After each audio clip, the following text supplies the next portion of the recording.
بسم اللہ الرحمن الرحیم الصلاۃ والسلام علیک یا رسول اللہ وعلی آلک و صحابک یا حبیب اللہ۔ اللہم صلی علی محمد و آل محمد، اللہم صلی علی محمد و آل محمد، اللہم صلی علی محمد نبی الامی و آلہ و صحبہ و بارک وسلم۔ امراض چشم،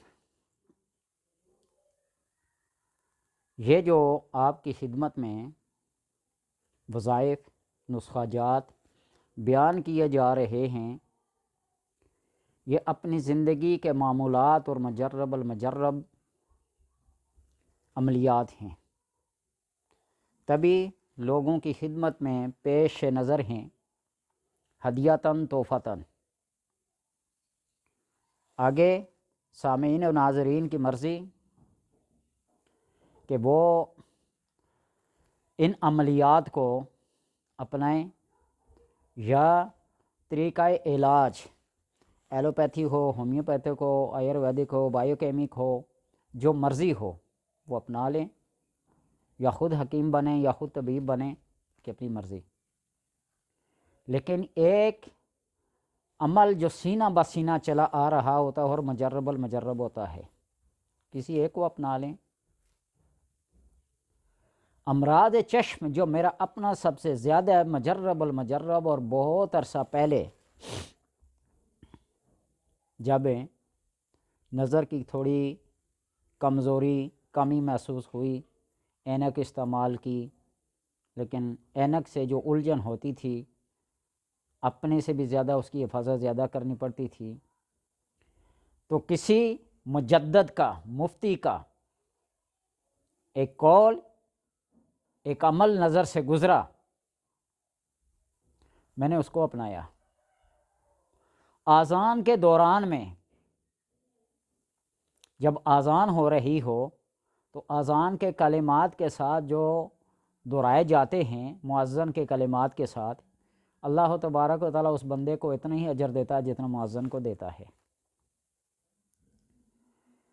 اور جب اشہد ان محمد الرسول اللہ،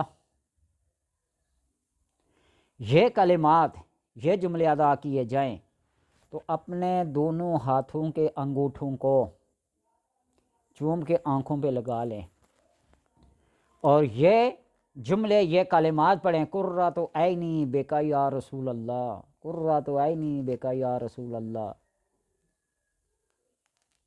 تو اللہ تبارک و تعالیٰ چند دنوں کے بعد، چند ہفتوں بعد اس کی بینائی میں اضافہ کرتا رہتا ہے، اور اضافہ ہو جاتا ہے، یہ بالکل کنفرم اور حقیقت ہے۔ بہت سارے سوشل میڈیا پہ، فیس بک ہو گئی، یوٹیوب ہو گئی، یا اس کے علاوہ جتنے بھی دیگر اکاؤنٹس ہیں سوشل میڈیا کے، اس پر آپ کو ہر مفتی، ہر عالم، ہر فاضل، ہر پڑھا لکھا ملے گا۔ بڑے بڑے موٹیویشنل سپیکر بھی آپ کو ملیں گے۔ جس طرح کل میں ایک بندے کو سن رہا تھا، بڑا اپنے آپ کو سپیکر، بڑے القابات، بڑے گدھے کے گوشت کے بارے میں صرف امام ابو حنیفہ کو طنز کا نشانہ بنا رہا تھا کہ گدھے کا گوشت کھانا حلال ہے، کھاؤ، حرام کھانے کی عادت ہے تو کھاؤ پھرے۔ حرام اور حلال کے اندر جس چیز کے اندر ذرا سا بھی اشتباہ واقع ہو جائے، شبہ واقع ہو جائے، دا ما یوریبک، آپ صلی اللہ علیہ وسلم کا فرمان ہے، چھوڑ دو اس چیز کو جس کے اندر تمہیں شبہ، شک و شبہ پیدا ہو جائے۔ اور جب صریح احادیث واضح طور پر ہوں، آپ صلی اللہ علیہ وسلم نے فتح خیبر کے موقع پر ان چیزوں کو حرام قرار دے دیا تھا، حرام ہو گئی، تو آپ کو یہ فتوے ملیں گے کہ انگوٹھے چومنا بدعت ہے، شرک ہے۔ لیکن احادیث کی جملہ کتب، ہم تو صرف صحیح ستہ کو لے کے بیٹھے ہوئے نا۔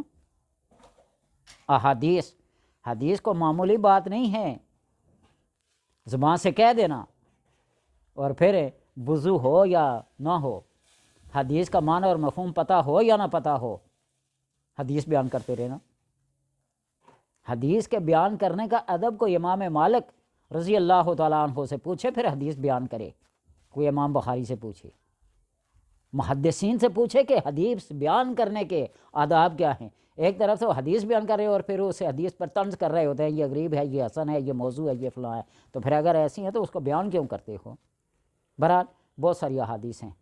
من فعل مثل ما فعل خلیلی، یہ حضرت ابو بکر صدیق رضی اللہ تعالیٰ عنہ کا عمل ہے کہ اذان کے دوران میں اشہد ان محمد رسول اللہ صلی اللہ علیہ وسلم جب یہ کلمات کہے جاتے ہیں تو اس وقت قرۃ عینی بک یا رسول اللہ، یہ ایسا. تو آپ نے فرمایا من فعل مثل ما فعل خلیلی انا طالبہ فی صفوف القیامت وانا قائدہ الی الجنہ. حدیث ہے، حدیث کی جو بھی قسم ہے بس حدیث ہے. اس کو محدثین، راوی، نقاد جو درجہ دے دے موضوع کہہ لیں بھائی. اگر موضوع ہے تو اس کو حدیث نہ بنائیں. حسن ہے، حسن لگائے رہی ہے، راویوں کے اوپر طنز کریں. بہرحال اس بحث میں نہیں پڑھنا چاہتا. یہ سب سے مجرب المجرب نسخہ ہے، اور اگر اس کو نہ اپنا سکو فَكَشَفْنَا عَنْكَ غِطَاءَكَ فَبَصَرُكَ الْيَوْمَ الْحَدِيدُ یا سورہ ملک کی يَنْقَلِبُ الْبَصَرُ وَهُوَ خَاسِئٌ وَحَسِيرٌ. یہ آیات سورہ ملک کی تیسری چوتھی آیات پڑھ کے یہ پڑھیں فَكَشَفْنَا عَنْكَ غِطَاءَكَ فَبَصَرُكَ الْيَوْمَ الْحَدِيدُ، یہ پڑھ لیں. یہ مجرب المجرب عملیات ہیں، وظائف ہیں. جس کی آگے مرضی ان کے اوپر عمل کرے یا نہ کرے، یہ میرا مجرب ہے. اور آپ کے سامنے یہ بک بھی میرے پاس پڑی ہوئی ہے، اس کو بغیر اینک میں ابھی پڑھ کے دکھاؤں. 1.5 کی اینک میرے پاس پڑی ہوئی تھی، 1.5 نمبر کی اینک، 1.25 کی اینک تھی، ابھی پڑی ہوئی ہیں. لیکن اللہ کے کرم سے میں ان کو استعمال میں، اینک کو استعمال میں نہیں لاتا، اسی وظیفے کی وجہ سے.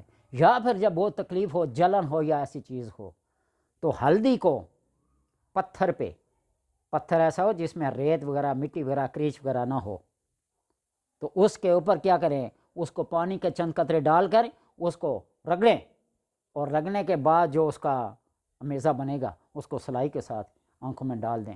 چند دن ڈال کے دیکھیں، رات کو سوتے وقت، دن میں صبح دوپہر شام ڈالتے جائیں، نہیں تو رات کو سوتے وقت ڈالیں. آنکھوں کا جتنا بھی گند ہوگا، جتنا بھی کچرا ہوگا، جتنی بھی دکھن ہوگی، جتنی بھی تکلیف ہوگی، اس کو کیا کر دے گا، صاف کر دے گا. آزما کے دیکھ لیں. یا قرۃ عینی بک یا رسول اللہ صلی اللہ علیہ وسلم، اذان کے دوران میں یہ عمل کر کے دیکھیے. یا پھر ہلدی کو پتھر کی سل پہ رگڑ کے پانی کے چند قطرے ڈال کے اس آمیزش کو، اس آمیزش کو، اس کیمیکل کو کیا کریں، آنکھوں کے ساتھ 2-4 سلائیاں لگائیں، چند دنوں تک کریں. پھر دیکھیے کہ آنکھوں کی بینائی کم ہوتی ہے یا بڑھتی ہے. یا پھر سبزے کو دیکھیں، اور حسن صبح کے وقت سبز گھاس، درخت، پتے جو بھی سبز ہوں ان کو دیکھیے. اللہ تبارک و تعالیٰ کے کرم سے آنکھیں بالکل ٹھیک ہوں گی. چند قدم ننگے پاؤں بھی چل لیا کریں. بہت ساری ایسی ہیں، لیکن ہم سستی اور کاہلی کے مارے، شرک و بدعت کے فتوے لگانے والے کہاں ان چیزوں کو اپناتے ہیں. ڈاکٹر کے پاس جا کے آپریشن کروا لیں گے، مہنگی سے مہنگی دوائی وہ تجویز کرے وہ خرید لیں گے، لیکن مفت کے جو عملیات ہمیں دیے گئے ہیں، وظیفے دیے گئے، ان کو نہیں کریں گے. اللہ تبارک و تعالیٰ سمجھ کی توفیق عطا فرمائے.